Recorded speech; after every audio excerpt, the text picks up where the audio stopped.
Blog Talk Radio. Greetings, this is Cherokee Billie, and welcome to the Sacred Path radio program. And joining me today is my dear friend Ray. Hello, Ray. Hello. Yes, and we're here to talk about animals as spirit guides.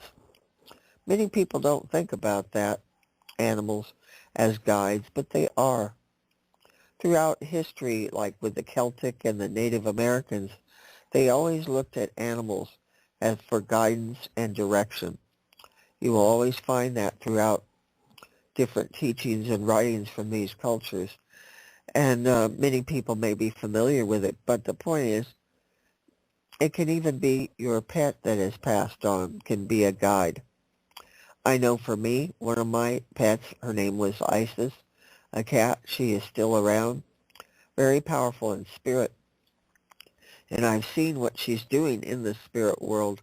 She works and helps other animals who are coming into the spirit world. She gets them kind of acclimated. That's the best way I can put it. And, I've had many pets pass, but she's the only one that I've had a connection with in the spirit world as to what she is doing. Now, Ray, I'm pulling all this out before I even talk with you. Any thoughts or anything you want to share in general on spirit guides, animals? Well, like you, I probably have I don't know, 5 or 6 that keeps coming around all the time. Some I'm assuming just to calm me down. Others to help me along, make me smile, laugh, remember about what they were when they were here.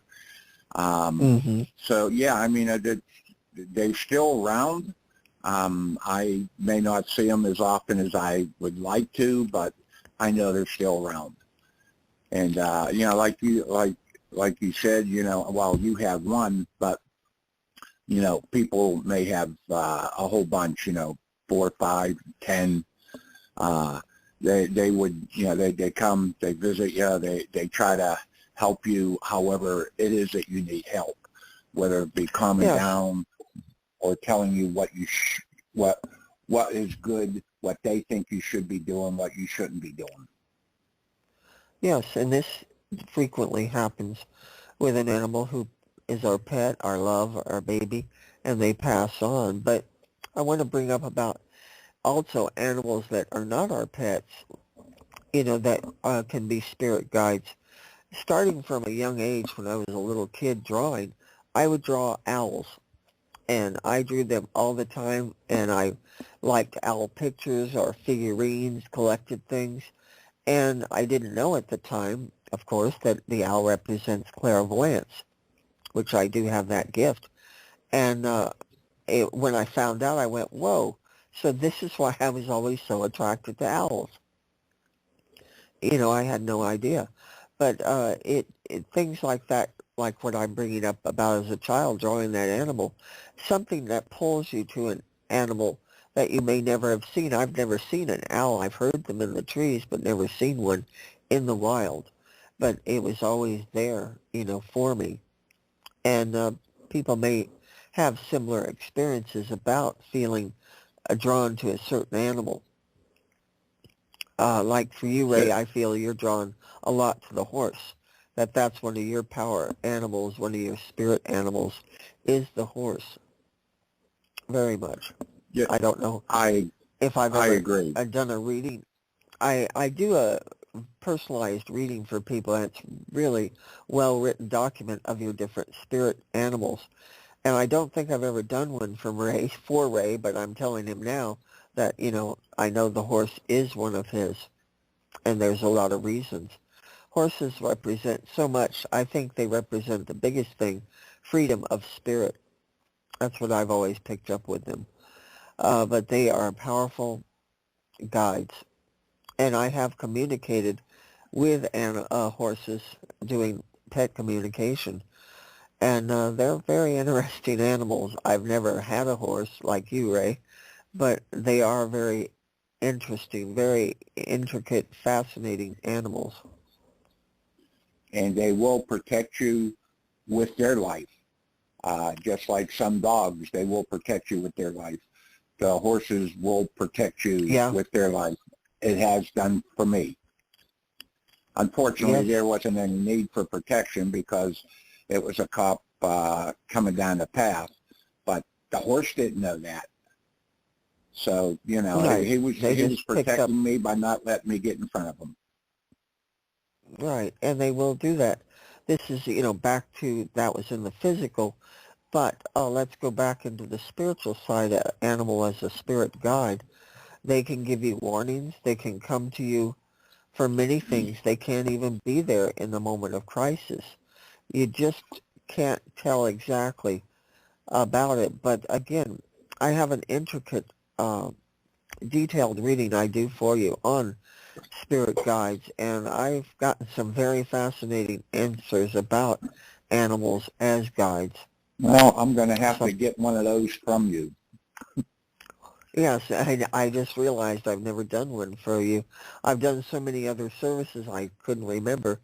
You know, we've been working together now about 15 years. That's a long time. Right. And it's hard to remember everything we've done together because it's been very intricate. But I think people know that you know, you're not a professional out there as a clairvoyant or a psychic professionally, but you have such gifts. I always trust your answers. Well, example, last night you and I talked on a reading. I was doing an email reading for someone, and I wanted to verify what I was getting, and, you know, you came along and said, yes, your answer is correct, and that helps me tremendously. So I thank you for being around and helping me. Not a problem, anytime. Yeah, I'm just like doing the radio program with me. It's so much nicer being here with someone instead of just talking into a microphone. It's much better. What? And people may wonder why, you know, I don't do calls during the show, is I want to stay on topic. And I don't want to be distracted with somebody calling about their love life when I'm talking on something different.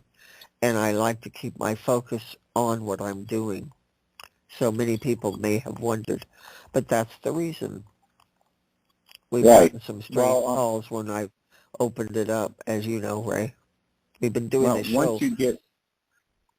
Once you get off topic, a lot of times it's tough to get back on topic. You know, if you're talking about apples and all of a sudden you want, you know, someone throws in about oranges, you know, it's totally different, and it's, you know, people. It's distracting. Best words, you know. And like here, you know, again with animals, because many people may not know it, but I have a group on Facebook, Beyond the Bridge Pet Parent Grief Support, for people who've lost a pet. And it's enormous, the amount of people that are in this group and what they share daily, because people really do have strong connections to their pets, and these pets continue. It's hard for a person who's just lost a beloved pet to feel their spirit around them because of the grief, the shock, all the things you're going through. But animals will be around. They do come around. I have one client. This was about 5 years ago. She contacted me when her pet passed. And, you know, I connected and told her things. But then she started seeing every night this little dog comes through her bedroom, goes into her bathroom, and lays on a rug in her bathroom. And it has not stopped doing it since it passed. And it's every night. That animal, that dog is still there protecting, taking care of her. Well, Wonderful. it's like, it's not only you miss the animal, but the animal also misses you.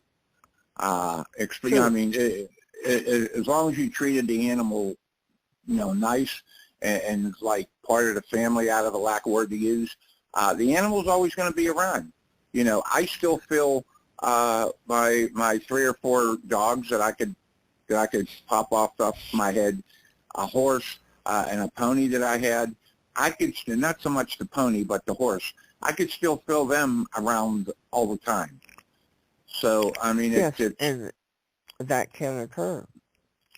And again, you know, you're not in the grief stage, it's been a long time. You're right. And I'm sure when I have two cats now, as you know, I know when they go, it's especially the male cat, it's going to be tough. And I know that because he likes to come up and sit on my lap and look at me and purr. And then after a few minutes of petting him, okay, bye. But I mean, it's going to be something I'm going to miss. It's like, I'm done getting petted. I'm out of here. See ya. Right, but that's a cat, and they're wonderful. Cats are definitely unique creatures. And let's bring up for a minute, as spirit guides, cats, throughout, all history of mankind, cats have been revered for their powers and treated much differently, through Egyptian times and other historic times. They were treated as gods or goddesses because of their unique abilities, and they truly have it. They're just so interesting, cats. I watched a brief video yesterday on cats and snakes and how a cat can overcome a snake. It was fascinating. They showed all these different incidents with cats and snakes. I mean, you never think about it, but that's how powerful cats are. Well, cats got those, if they're running, let's say, from a dog, they could run up a tree, where a dog can't run up a tree. It's just, they protect themselves just like they would protect other people. I read, this has been a couple years ago, a lady had a ton of cats in her house, and somebody had broken into the house. Well, I guess they let the guy or whoever it was get a good distance in, and then like all the cats attacked the guy at one time, and that's great. And they just scratched the living daylights out of the guy. Oh, and, yeah. Like I said, that video I watched, you probably look it up on YouTube, Cats and Snakes, because that was just unbelievable to watch, because it was all types of snakes, even up to pythons. So there is definitely something different there. Again, I'm not cats a fan are fast, of snakes. Say again? Neither am I. Yeah. You were going to say you're not a fan of snakes. Neither am I. But again, No. See how a cat deals with that is fascinating, truly. Now, in terms of spirit guides, even snakes can be spirit guides. All animals have certain qualities. You and I just don't happen to be fans of snakes. No, I never will. Sorry, folks. It's not in me. But they can have, again, as a spirit guide, because they are fascinating and they represent so much for people. I guess I'm the... Go ahead. No, you. I guess I'm just a conventional sort of a guy that with the dogs and the cats and things like that. The exotic animals, I'm really not a fan of, but like you said, they can show you how to go from point A to point B. I mean, if you like them, they're great. But well, all animals do have that spiritual quality. I can always say that animals are closer to God than we are because they are pure in spirit. They are who they are. They don't have to pretend to be something else or play any games. They just are themselves. And they come to me direct from God. That's the best way I can put it. And I'm not speaking about just our dogs or cats. I'm talking animals in general. They're just remarkable because they do have inherent gifts. I don't know how else to put it. They have it. Right. I mean, it's sometimes when you look at an animal, people will look at a particular animal, a Rottweiler, we'll say. They're automatically scared of Rottweilers or Pinschers or Shepherds or whatever animal. So right away, those animals are automatically put down by people simply because of what they look like or or the fear whatever. they may have associated with them. Like, Right. that makes sense because say you were attacked by a dog at a young age, you're going to carry that with you, that especially that particular breed that attacked you, it will always remain with you. Or even as an adult, I was attacked when I was about 17 years old, walking down the street, minding my own business, and out of nowhere, this boxer came, and man, he tried to go for my hip, grabbing it, and luckily I had a shoulder strap purse, and he got the purse. But if that person had been there, I would have been seriously damaged.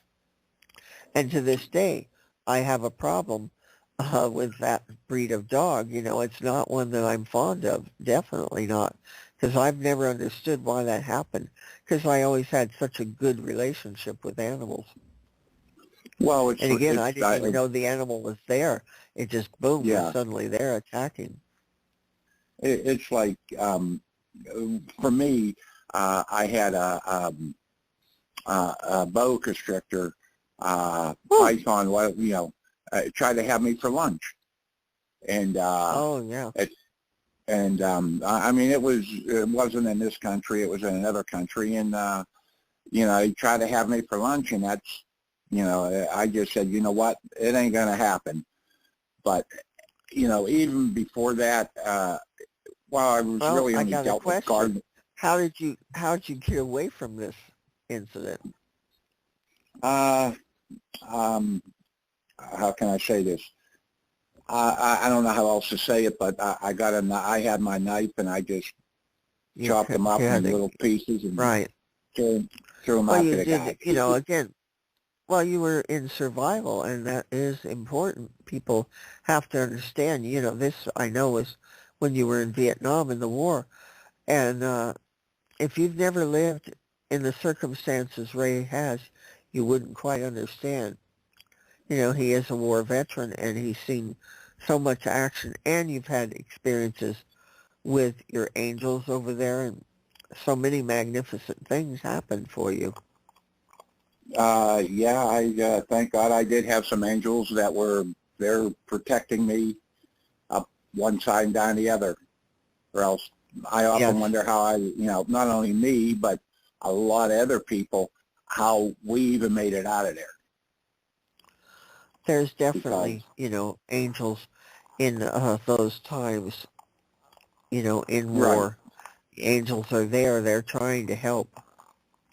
It's a crazy world we live in, and there's so many wars going on now. And if anybody listening to this happens to be in those areas, don't forget not only your angels, but your spirit guides, the animals that are trying to work with you and help you.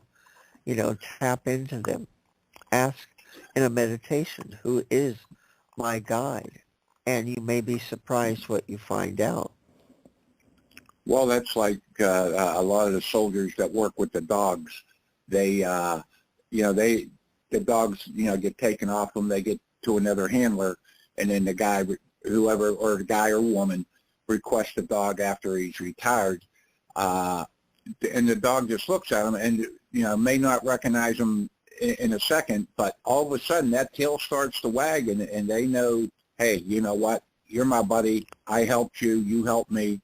We're good to go. Yes.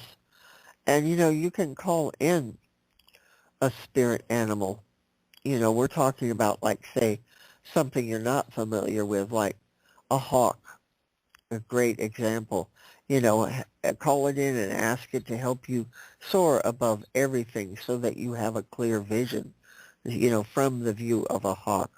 Or call in the wolf. A lot of people really relate to the wolf. And again, you can call this animal in as a spirit guide and ask for its help and guidance. Right. And the wolf is, everybody thinks, well, they're just like a dog. Okay, they may be just like a dog, but they are a huge animal. They could jump on your shoulders and put depending on how big you are, a 6-foot guy, they'll put their feet over top of your shoulders and down your back. But yeah, they're huge. From what yeah, from what I understand, if the wolf is there, if you have treated him good or helped the wolf or whatever the case may be, he will remember that. He's a very intelligent. He will help you if the time comes and he's there, especially like if you'd help his cubs or something like that. I'm not saying to trust a wolf, just Yeah. to walk out and start petting them, but, they are a very unique animal. Yes, they are. In January, the full moon is called a wolf moon because it's a time when wolves are out seeking food because, they've been many months in the cold. And it's a powerful moon, and often people relate to that full moon over any other because so many people really do resonate with the wolf. They really feel a connection. Right, right. I know this from doing this work. And the wolf is, like you said, along with a hawk or an eagle. I know it's Hollywood, but if you look at the movie The Crow, where he goes into being a crow, and he's flying around. He sees everything what's going on, and people don't, and they can relate that, or they can call you on the phone, I guess, and say, hey, you know what? This is what's happening. So yeah, I mean, whether it's a wolf or a hawk or whatever, a horse, a dog, a cat, they are there to help. They're not there to. Go ahead. I'm sorry, but you brought up the crow. A few months ago, a client of mine called me because a crow was sitting in her front porch, and it wasn't going away. And she walked in and out, and that crow didn't leave. And she didn't know why, and I gave her a basic reading on the crow and why it was there. That it was trying to get definitely a message to her for her life, and it was a positive message. It wasn't. People often think of crows or ravens as messengers of death or something. No, you've got it wrong. That is maybe from poetry or movies or something, but that's not their real purpose. But this crow was there, and I know it guided her along because she has come from that point to where she is now incredibly far. And I feel it had to do with the crow. Well, they're there to see stuff and help as they can. And I mean, as a role, I mean, the crow, like you said, a lot of people got the idea of Hollywood with the crow, but it's not always that way. I'm sure sometimes it's that way, but it's not always that way as a whole. These are people. These are, and even some people think that, they can be, if they come back as an animal. So they are there to help, just like anything else, just like a dog or your good friend or something like that. They are there to help. They try to give you guidance, let you know what's going on, just like the angels. Whether you hear them or not, it's a different story. But they are there to help and give you guidance. Well, as I talked about when I was a child, I would draw owls. I always tell people journal writing. Writing is very powerful, more so than even a meditation. It's just something about writing. And like if you start and let your hands just draw, maybe you'll draw an animal that is trying to come through and talk to you. It's another way to connect is through writing or drawing. It's very powerful. Until you've done it, you won't understand. But I know you've done it, Ray, with journal writing. I have, oh gosh, I've written hundreds and hundreds of journals because it's so much, to tap into. And it's how I've learned so many things is through writing. Well, it's like, if when you're sleeping at night and you have a dream, whatever that dream is, if in order to remember the dream, you should just jot it down on a piece of paper, like you have told me many times. Just jot it down on a piece of paper, so when you wake up in the morning, you can read it and say, yeah, I remember that now. Because Go ahead. animals or deceased loved ones, they come through dreams, deceased pets. They're going to come through dreams. That's the easiest way for any spirit to communicate with us. So what you can do before going to sleep is ask that your power animal, your spirit animal, come through and let you know who it is. And if it doesn't happen that night, don't stop. Keep asking. You will get a message. You will get an answer. Dreams are very, very powerful. And just because, like you said, just because you don't get an answer that when you say something, when you ask for something, it doesn't mean that it's not going to come. It may take 2 or 3 days, a week, a month, a year. It will come. Sometimes you wish it would come quicker, but it will come. Well, I find in asking certain angels, especially archangels, to help, that I can get immediate answers and or help. I've done it in an emergency. You have too. We've been in life-death situations, and those angels come in very powerful and very strong. And angels have power. Let me just make this one statement. Please, people, don't count on spirit guides as the answer for everything. Count on the angels. They have that power. They are divine. They've never been in human form. They are much different, and that's where you can get some real help. Spirit guides are good. They will guide. But if you need immediate help in a crisis, whatever, call on those divine angels. Right. They have helped me. I mean, I've had spirit guides help me, but the angels themselves, I'm sure that they, as you know, a few things with me, they tell the spirit guides, or they tell the people that appear to you in a time of need, what's going on. I've had people appear to me and say it's not your time. So I mean, and I'm sure now they could have got it from the Creator, but I'm sure that the one of the archangels or one of the angels says, hey, you know what? It's going to be okay. It's just not his time. Correct. You got it. But I've seen, when I ask for certain things in a crisis or emergency, I've seen immediate response. I have, and I teach people how to get these connections with angels. And I've had so many clients who, in a crisis, have seen the angels come through. It's amazing. And having a little faith helps as well.